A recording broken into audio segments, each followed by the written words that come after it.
Are you curious about how the NAR lawsuit could change the way you buy or sell a home?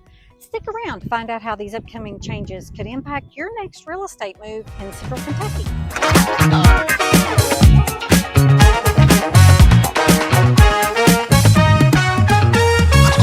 Hey, if this is your first time to the channel, be sure to like and subscribe and tap the bell for notifications so you'll be the first to know about all the market changes here in the Central Kentucky area. Hi, my name is Lisa Prather with Century 21 Simpson and Associates. We get calls and emails all the time from people like you looking to make the move into Lexington, Georgetown, all over Central Kentucky. So whether you're looking to move next month or 9 months from now, feel free to give us a call, send us a text or an email. We'd be happy to help you make the smooth move into Lexington or anywhere in Central Kentucky. Okay, so today we are going to be talking to Brent Simpson, the broker at Century 21 Simpson and Associates, and we're going to be asking him some of these questions related to the NAR lawsuit that's going to affect buyers and sellers coming up next month in August. So Brent, thank you for agreeing to come and answer some hard questions as a test today. I'm ready. So I don't know if any of you have heard about the new lawsuit that has come and all the changes that are going to happen. So we're hearing no longer will you be able to just call an agent and say, hey, can I see that house over on Main Street? So we're going to talk about those changes. So if you want to tell us a little bit about how long you've been a real estate agent? Sure, happy to. I've been in real estate, and I always forget, but I think it's 16 years or 18 years, I can't remember, but I've enjoyed every minute of it, surprisingly. I started out as a regular sales associate, and then now I'm a broker and run Century 21 Simpson and Associates and help all these great agents like Lisa. Well, we couldn't really do it without you. So, and all these changes, I'm sure you've seen other things coming down the pike. So we want to try to help these buyers figure out what the changes are and how they're going to be able to navigate it. So I've just got a list of questions. So I'll just start out. Ready. Beginning in August, buyers are now going to have to sign an agreement before they're allowed to see any houses. Is this correct? That is correct. It's called an exclusive buyer's agent agreement. And the key date is August 17th. Because of the NAR, which is the National Association of Realtors, because of all that changes that have come down, they've required us to have this form signed, exclusive buyer representation agreement, to show any house. You know, at first we thought that maybe we could show a few and then get that done, but they're giving us guidance that before we show any house, we have to have this agreement signed. And that's August 17th that is required. You'll see that we are already starting that, trying to get in the flow, trying to get people used to that, because basically if you're a buyer, even if you start now, it may not be before August 17th that you are still looking and need representation. So my next question, so are buyers now responsible to pay their buyer's agent? Is that what this is saying? That's a good question. So the key to the NAR lawsuit is that they wanted the buyer's agent commission to be more negotiable. That's the bottom line. So now the options are for the buyer. See, before the sellers always paid the buyer's agent commission. So that was just put into the listing agreement when we went forward.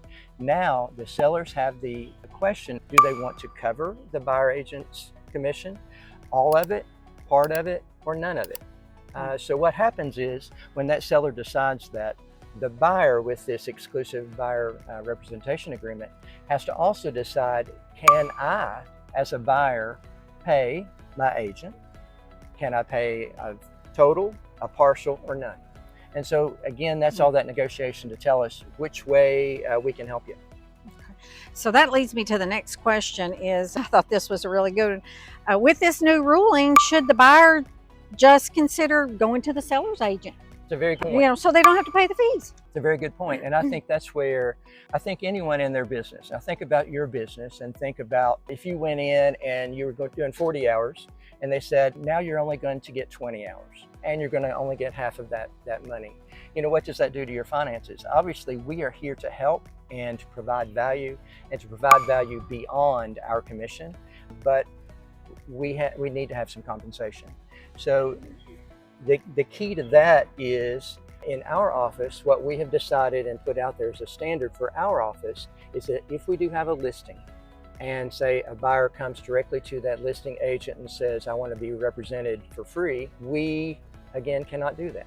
You know, that we have to get some type of commission fee to cover both sides. And that's only fair. Same as in your business, same as in ours. If a buyer does go to the seller's agent, what type of representation can they expect that seller's agent to give them as maybe not a client, but as a customer? Correct. That's correct. So we always have what's called agency, and we have to explain how we represent the seller and the buyer. So it could be that we're only representing the seller in a transaction, and so the buyer is kind of on their own. So we would disclose that to them, that they are an unrepresented party. And that is key. Anytime you sign any documents in real estate, you need to know that agency. You need to know who represents you and who doesn't in that transaction. And so if a buyer decides that they're going to do it alone, they're going to take this on alone, they can do that. They can.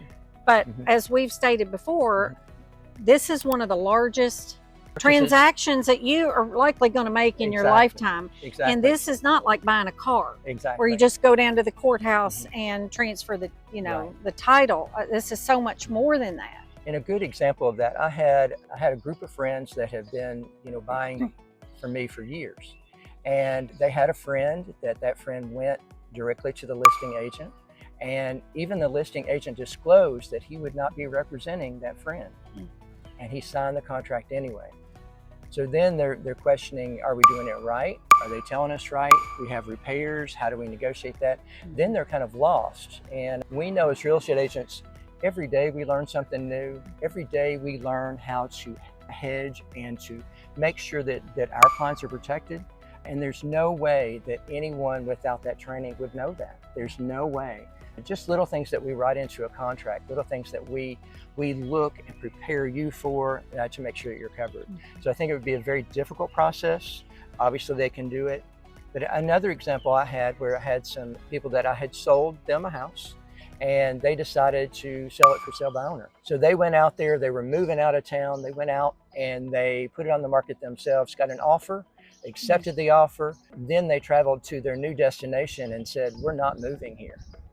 So they had already sold their house, no stipulations to get out of it, no stipulations that they had to get a job or had to move or buy a house.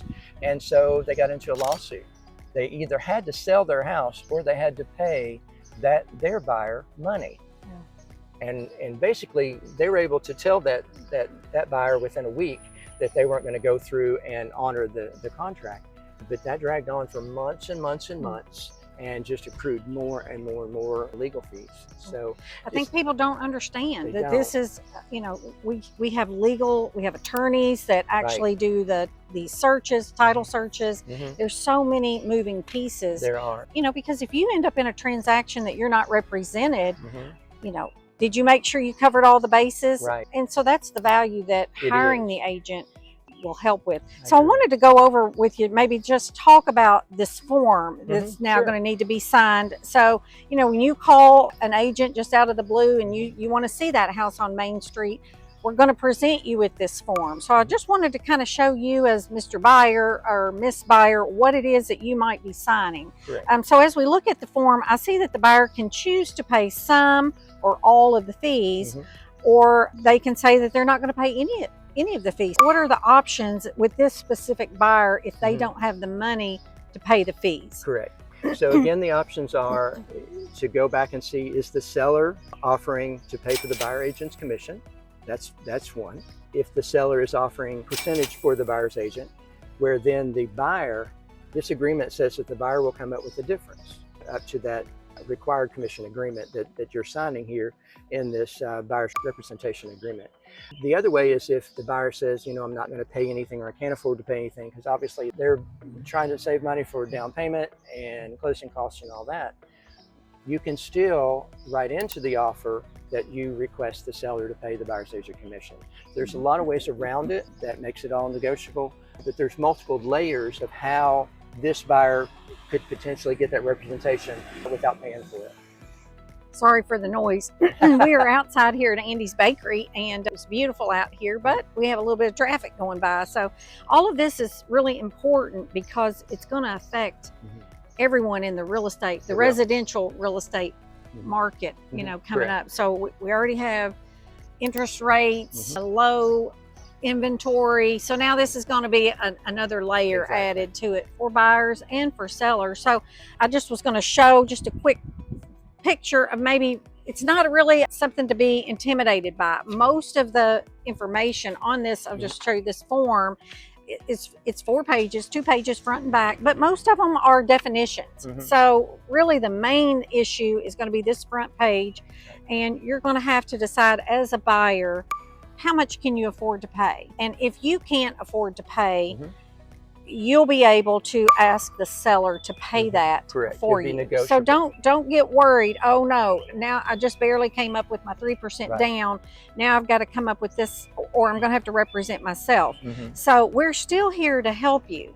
And you know, as a seller, sellers want as many buyers to come and look at their property as possible. So even if they say, no, I'm not going to pay any of this, we have ways that we can write this amount into the offer. So there are ways around this. So get with your agent, call us. We'd be happy to help you, show you this form, walk you through it, and give you the information that you need to make, you know, a wise decision. This is an expensive purchase. You know, buying a house, whether you're a first-time home buyer or you've been buying properties all your life, this is going to be a significant change to how we've done business in the past. I think what is really important, and I think it's going to come down more to finding your agent that you trust, that you've worked with, that knows will have your best interests at heart, that has a high ethics threshold and really helps you. This is the time to be doing that, so that you make sure that you get represented the way you need to be represented. So if you have any questions, or if there's anything that we didn't cover that you've heard, and maybe it's a, you know, maybe it's a rumor, or you've heard some of these things, reach out to me, leave a comment down in the comment section. I'd be happy to get some more information from Brent, or we can find out, you know, the answer to your questions. We'd be happy to be working with you, whether you're moving, like I said, next month or 9 months from now. Feel free to give us a call, send us a text or an email. We'd be happy to help you make the move here in Frankfort, in Lexington, Georgetown, or anywhere in Central Kentucky. And until then, hope to see you around town. Thank you, Brent. Thank you all. Thank you.